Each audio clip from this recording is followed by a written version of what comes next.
자, 오늘 우리에게 주신 본문 말씀은 십계명의 세 번째 계명을 다루고 있는 말씀이에요.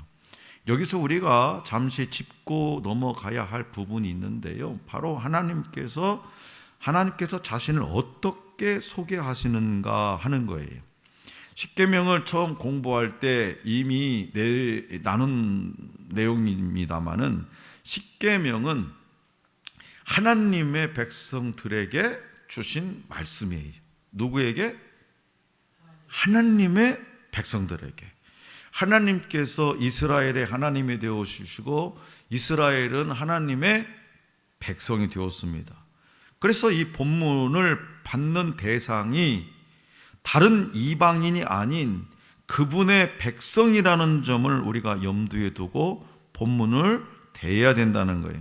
우선 표면적으로 이 말씀은 하나님의 이름을 사용하고 부르는 행위에 대해서 가르치고 있습니다.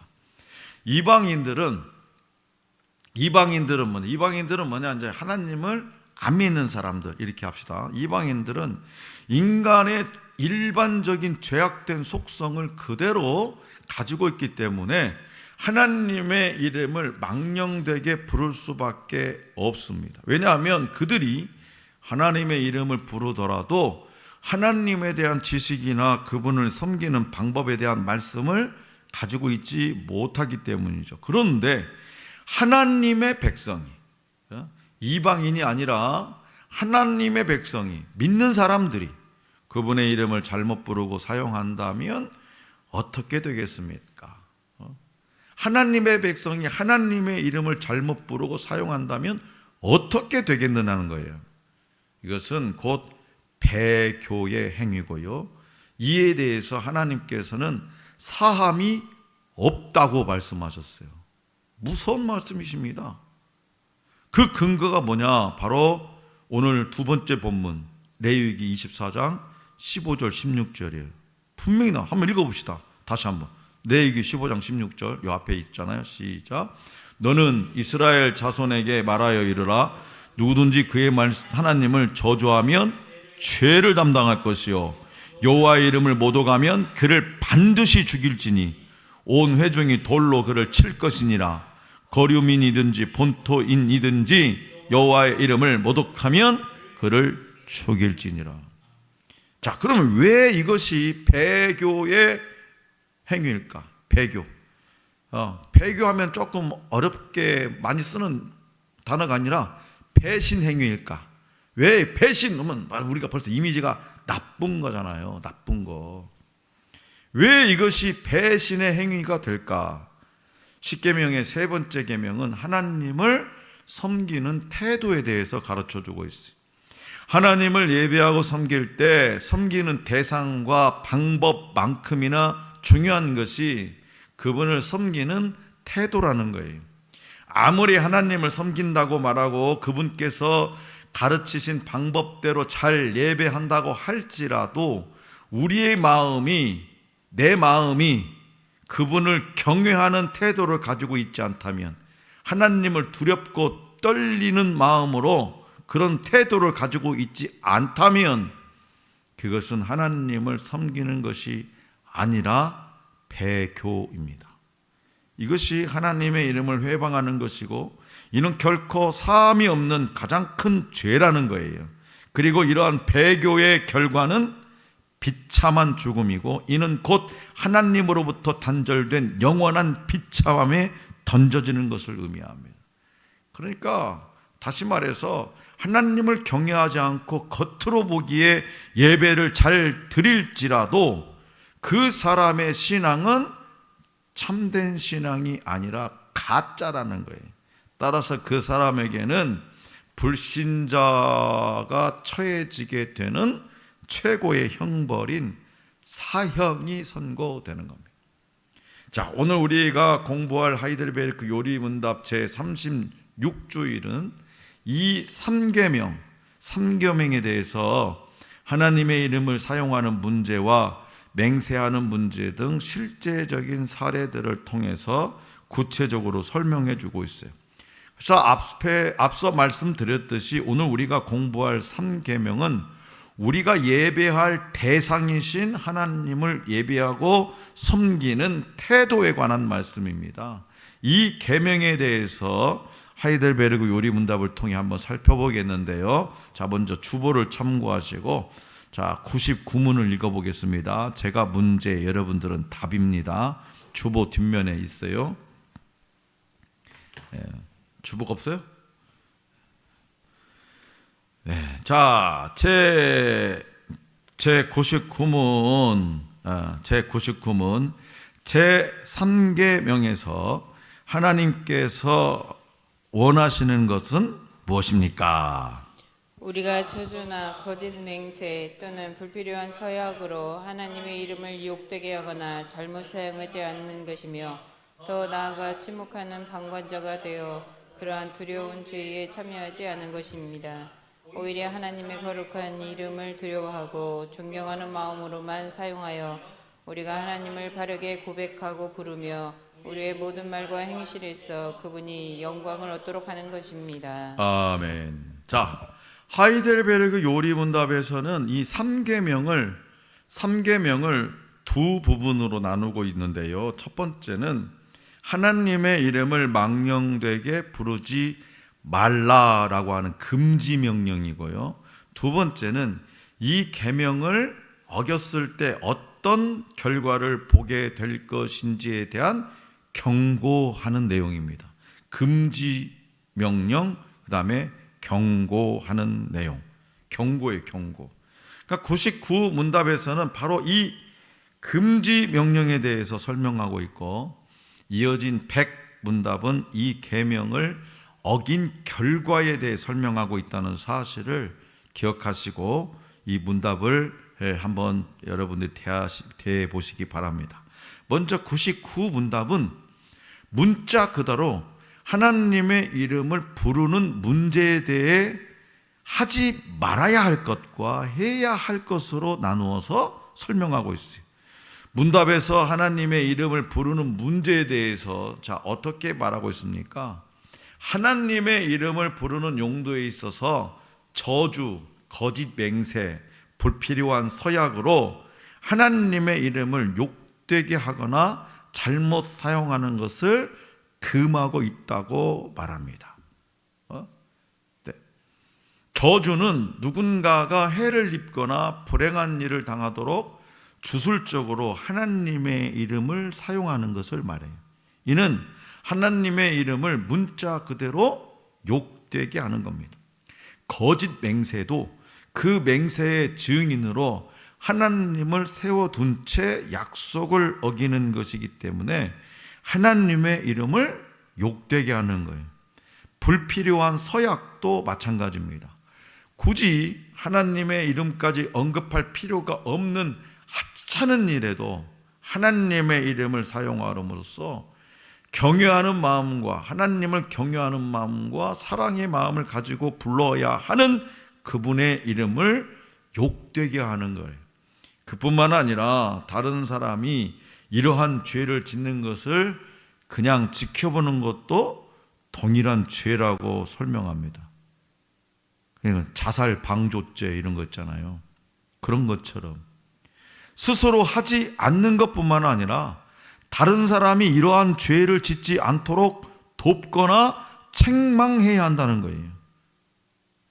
본 문답의 앞부분이 3계명의 금지 명령에 있어서 우리가 하지 말아야 할 일들에 대한 설명이라면, 나머지 뒷부분은 적극적으로 해야 할 일들에 대한 설명이에요.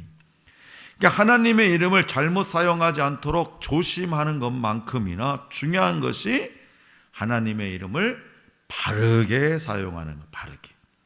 유대인들은요, 하나님의 이름을 잘못 사용하는 오류를 범하지 않기 위해서 성경을 이렇게 필사할 때 하나님의 이름이 나오면 이 주를 뜻하는 아도나이 등의 용어로 바꾸어 사용했다는 아도나이.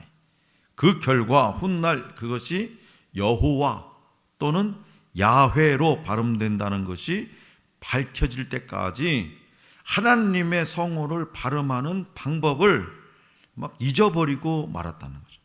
그러니까 잘못을 범하지 않기 위해 아예 하나님의 이름을 부르지 않으려 했던 거예요. 그러니까 얼마나 또 율법적입니까? 하나님의 이름을 잘못 불러서 잘못을 저지르지 않기 위해서 아예 안 불렀다는 거예요. 그러나 이런 얘기 있잖아요. 목욕물을 버리려다가 아기까지 버릴 수 있다는 거죠. 목욕물을 버리다가 아기까지 버릴 수는 없는 노릇이죠. 예? 목욕물만 버려야지 이 욕조에 있는 아기까지 집어 던지면 안 되잖아요. 그러니까 잘못을 범하지, 그 3계명은 하나님의 이름을 부르지 말라는 말씀이 아니라 사용하되 바르게 사용하라 라는 말씀이기 때문입니다. 따라서 우리에게는 하나님의 이름을 잘못 사용하지 않도록 주의하면서도 또한 바르게 부르고 사용할 의무가 있습니다. 자, 그렇다면 어떻게 해야 하나님의 이름을 바르게 부르는 것이 될까요? 먼저 본 문답에서 설명한 대로 하나님의 거룩한 이름을 두려워하고 존경하는 마음으로만 사용하는 거예요. 하나님의 이름을 두려워하고 존경하는 마음으로만 사용하는 거예요. 네. 자, 영화나 이게 드라마 같은 것을 보면은 우리가 자주 접할 수 있는데요. 하나님의 이름을 사용하는 그 몇 가지 영어 문장이 있어요. 이게 주로 뭐 크게 놀라거나 뭐 감탄했을 때, 기쁠 때, 그리고 습관적으로 또 하는 사람이 있어요. 오 마이 갓. 오 마이 갓. 이는 하나님을 존경하는 마음이 없는 사람들이 함부로 그분의 이름을 사용하는 경우에, 우리나라는 뭐예요? 우리나라는 막 갑자기 막 밭을 매다가 메고 있는데 뱀이 한 마리 샥 지나가니까 주여. 아니, 뱀 지나가는 거 주여고 뭔 상관이? 이게 습관적으로 오마이갓이나 주여나 아버지나 뭐 다를 게 뭐 있어요? 우리는 영어권이 아니니까 오마이갓을 많이 안 쓰지만 우리는 습관적으로 주여, 아버지. 그런 경우가 있다는 거예요. 그런 경우. 요즘 젊은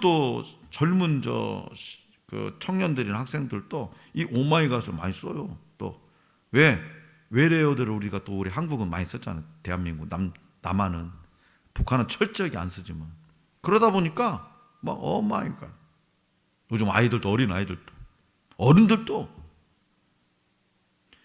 우리는 하나님을 부를 때, 예수님에 대해 말할 때 한없는 존경과 사랑을 담아서 그 이름을 불러야 됩니다. 내가 심심풀이 땅콩 까먹듯이 부르는 이름이 아니라는 거예요. 생각해 보세요. 막 뱀이 샥 지나가는데 막 아이고 유구나, 막 맨날 막 놀라면 아이고 유구나, 막 놀라, 기쁠 때도 유구나, 슬플 때도 유구나, 막 우리 교회 유군 장로님 있다고 막 그 이름 막 불러대봐요. 그거 아니잖아요. 그래서 우리가 찬송할 때도, 말씀을 읽을 때도, 혹은 사랑하는 지체들과 함께 하나님에 대해 이야기할 때도 마찬가지.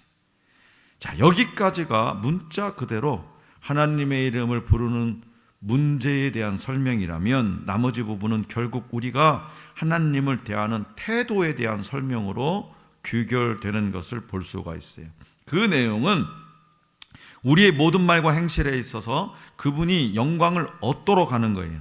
그러니까 3계명을 문자대로만 지키는 것은 쉽습니다. 문자대로 하나님의 이름을 입으로 부르는 문제에서만 조심하면 되기 때문이죠. 그러나 3계명의 이 근본 정신은 뭐냐? 거기에만 머물러 있지 않다는 거예요. 결국 우리가 하나님을 아버지라고 부르고 예수 그리스도를 나의 구주로 고백하는 이 하나님의 백성이라는 정체성을 내 삶을 통해서 드러내지 않으면 그것이 결국 3계명을 어기는 일이 된다라는 사실을 기억해야 돼요.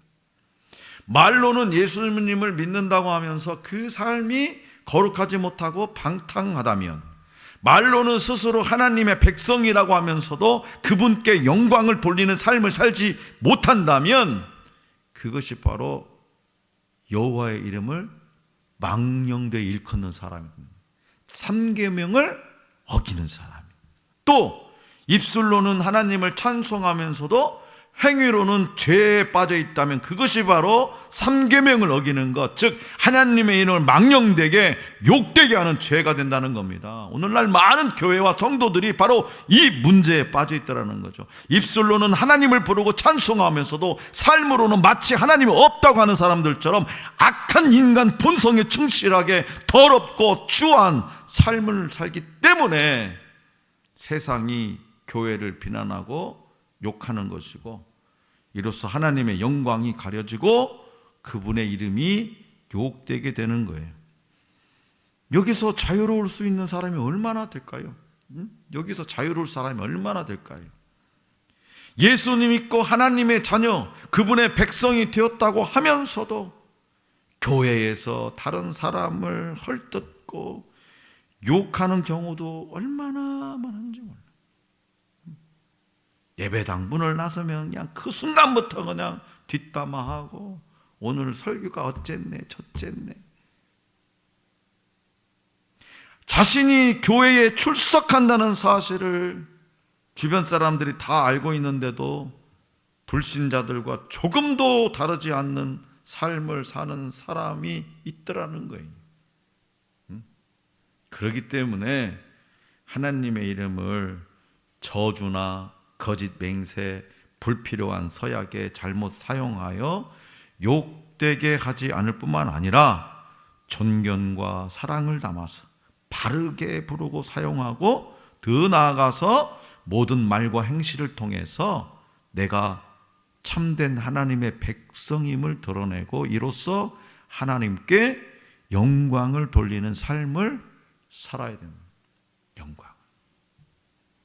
제가 요새 새벽마다 기도하는데요, 우리 11월 11일 콘서트 날짜 잡아놓고 참 제가 두려운 게 뭐냐, 물론 얼굴도 많이 알려졌겠지만 이 동네에다가 이제 현수막도 막 제 얼굴을 이따마르게 해가지고 이제 걸어놓을 거 아닙니까?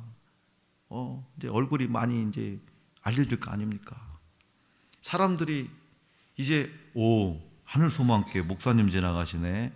지금도 또 그런 분들 계시는데, 야, 나는 앞으로 더 거룩하게 이제 살아야 될 텐데 내가 그걸 어찌 감당할 수 있을까? 누구한테나 어떤 상황과 여건 속에서도 정말 내가 세상 사람들이 상식적으로 이해하고 있는 이 목사의 모습을 보여줄 수 있을까? 그것이 하나님의 영광을 돌리는 삶이 될 텐데, 하나님 정말 제가 더 목사다운 삶을 살 수 있게 해달라고 그 표정부터 그렇게 기도하고 있어요. 저는 그게 두려워요. 찬양 연습하고 이게 두려운 것이 아니라.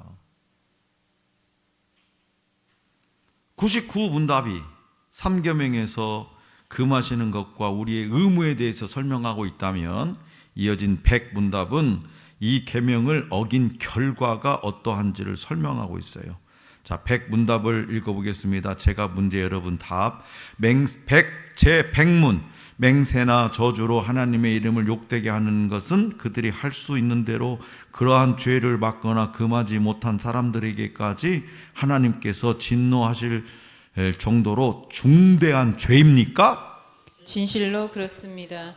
하나님의 이름을 욕되게 하는 것보다 더 크고 하나님을 진노케 하는 죄는 없습니다. 따라서 하나님께서는 이 죄를 사형으로 벌하라 명하셨습니다. 아멘.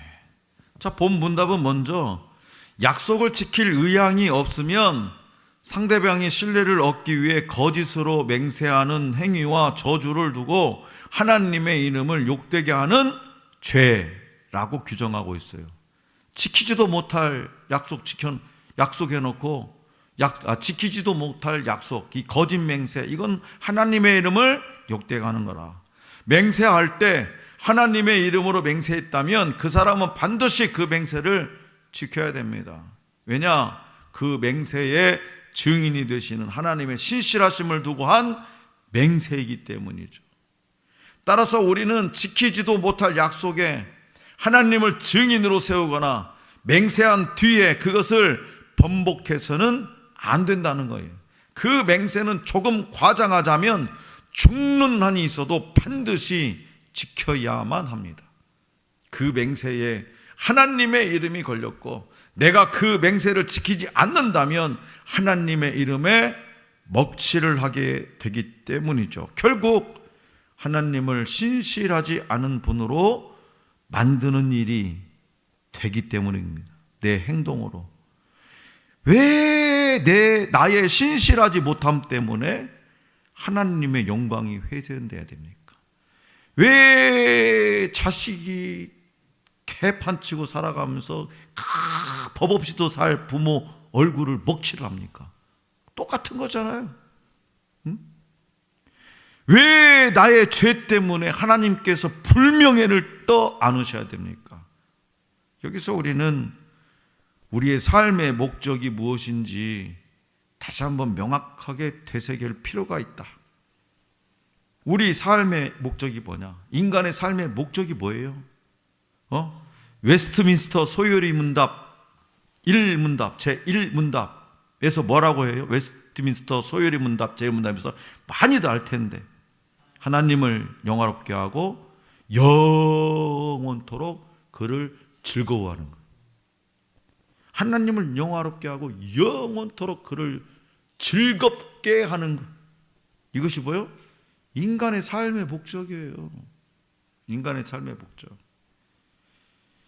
율법의 여러 곳에서 사형에 해당되는 죄들을 다루고 있습니다. 고의로 살인한 경우, 성적인 죄들 중 특별한 몇 가지 경우에 하나님께서는 사형을 명하셨어요. 죽여버려라 이거예요.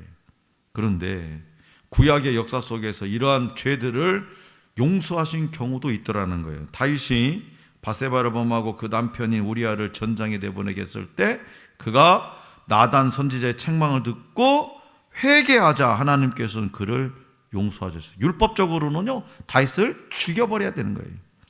하나님 앞에 진실로 자기 죄를 슬퍼하고 그분의 긍휼을 구하는 이들을 하나님께서는 용서하셨다는 거예요. 그런데 단 한 가지 하나님께서 결코 용서하지 않으시는 죄가 있는데 그것이 바로 이 3계명을 어기는 거예요. 이 3계명을. 왜냐하면 다른 그 어떤 죄들보다 하나님의 이름을 욕되게 하는 죄가 가장 크기 때문입니다. 그리고 그 죄에 대한 대가는 사형이에요. 율법에서 사형의 의미는 곧 그 사람이 하나님의 백성의 회중에서 하나님 나라에서 하나님 품에서 추방당하는 거예요. 하나님 품에서 추방당은 뭡니까? 지옥이죠. 영원한 영벌. 다시 말해서 하나님으로부터 버림받는 거예요. 우리가 이 하이델베르크 요리 문답을 통해서 배웠지만 인간의 비참함은 뭐예요? 하나님으로부터 버림받는 거예요. 여러분, 내 집 평수가 작고 내 배움이 짧고 이런 것들이 내 월급이 얼마 작고 이런 것들이 비참한 것이 아니라 하나님으로부터 버려지면은 끝장이에요. 다른 죄들은 회개하면 용서받을 여지가 있지만 이 3계명을 어기는 죄만큼은 사함이 없고 반드시 하나님으로부터 끊어지는 형벌을 받게 됩니다. 얼마나 무서운지요. 이런 것들을 마음에 새겨야죠. 내 마음에 막 감성만 자극해주는 그런 설교만 기다리지 말고 그가 하나님을 섬긴다고 예수님을 믿는다고 했지만 실상 그 믿음은 보다 가짜라는 거예요. 가짜. 자, 사랑하는 성도 여러분, 저와 여러분들은 내 자신이 누구인지를 잘 알아야 돼요. 내 자신이. 자, 그렇다면 내가 누구냐 이거예요. 내가. 이게 정체성이나 자아 정체성이라고 하잖아요. 나는 누구인가? 내가 누구냐? 하나님의 이름으로 일컬음 받는 하나님의 백성이. 그래서 우리가 40일 말씀 양육에서도 가르쳐 드렸잖아요. 내가 예수 믿기 전에는 그냥 박형규였지만 내가 예수님을 내 구주로 받아들이고 믿음을 고백할 때 그 순간에부터 내 이름 앞에는 하나님의 사람 박형규, 하나님의 사람이라는 그 또 다른 이니셜이 이름이 붙는다는 거예요. 하나님의 사람 이 이름이 붙을 때 사탄 마귀가 우리를 범하지 못하는 거예요. 주의 이름으로 일컫는 주의 백성입니다. 주의 백성이에요. 대중의 인기를 먹고 사는 연예인들, 이 연예인들은 자기 관리를 아주 철저히 하고요. 그죠? 자기 관리하느라고 막 사귀고 있는 여자가 있어도 나는 여자 없어요. 결혼 생각이 없어요. 이러잖아요. 들통나면 그냥 우물딱거리고. 그리고 이미지 관리를 위해서 얼마나 노력하고 있는지 잘 아실 겁니다. 이 연예인들도 대중의 인기를 먹고 사는 연예인들도. 그렇다면 하나님의 백성인 저와 여러분들도 결코 그들보다 못해서는 안 된다는 거죠. 왜? 우리는 하나님의 아들, 하나님의 사람. 오늘 찬송했잖아요. 사랑한다 아들아, 사랑한다 내 딸아. 하나님의 아들이고 하나님의 딸이에요.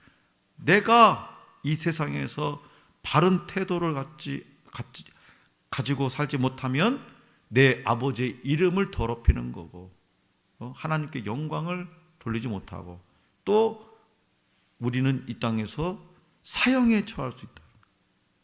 하나님으로부터 버림받을 수 있다는. 그래서 우리는 연예인들보다도 더 우리 내 관리를 잘해야 됩니다. 우리는 하나님의 자녀가 된 그 순간부터 이미 박형규 이 개인으로 존재하는 것이 아니라 하나님의 이름으로 일컫는 그분의 백성임을 항상 잊지 말아야 돼요. 그래서 아침에 눈 뜨면 하나님의 사람 박형규가 기도합니다. 하나님의 사람 박형규, 하나님의 사람 박형규. 이렇게 좀 되뇌어 보세요. 그러면 마음가짐이 달라질 거예요. 그냥 인간 박형규로 하루를 맞이하지 말고 하나님의 사람 박형규로 이 하루를 맞이하면 그 하루가 달라질 거예요. 삶의 태도가. 그래서 우리가 정말 오늘 3계명에 대해서 배웠습니다. 하나님을 예배할 때 우리의 태도가 어떠해야 할 것인지, 그리고 그분의 이름으로 일컬음을 받는 우리가 그분의 말씀대로 신실하게 사는 것이 하나님의 영광을 위해 얼마나 중요한 것인지 기억하시기 바랍니다. 사랑과 경외를 담아서 하나님을 예배하며 그분의 이름과 그 영광을 위해 말씀의 길을 걸으며, 특별히 우리의 착한 행실과 말로 그분의 선하신 성품과 행실을 닮아감으로써 믿지 않는 이들에게 칭송을 들으며 하늘에 계신 우리 아버지께 영광 돌리는 저와 여러분들이 될 수 있기를 간절히 기원합니다.